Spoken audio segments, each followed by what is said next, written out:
Jammu and Kashmir. Remember, amid the election season that's presently on across J&K, there is the threat of infiltration and disruption of these elections too.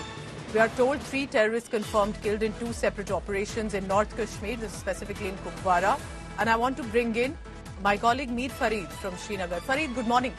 This is definitely concerning, but also shows that the armed forces and cops are alert in these areas. What are you picking up about the details? What happened? Yes, Pooja. In fact, these are 3 operations that are simultaneously going on in different parts of Jammu and Kashmir. Now, as far as the first one or the first 2 are concerned, they're happening in the Kupwara line of control. The first encounter happened when the army noticed a suspicious movement right bang on the line of control in the Tangda sector.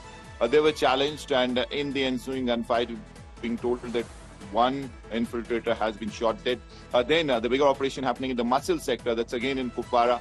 Again an infiltration bid that was eliminated by the army, and in this 2 have been shot dead. Now we've been told that their weather is very bad, visibility is low, and the army is trying to retrieve the bodies. But 3 bodies can be spotted through the line of control, and the operation, that is the search and combing operation, is still ongoing. Now we also know that in Rajouri, there is an encounter that's also happening. There in the remote forest area, there is a gunfight that is ongoing as I speak to you.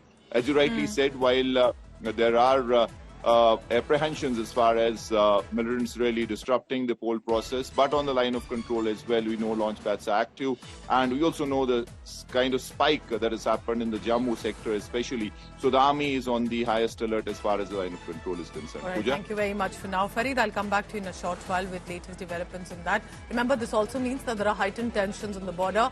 Any incident is not being taken lightly right now because there are elections that must go peaceful right now for Jammu and Kashmir's assembly.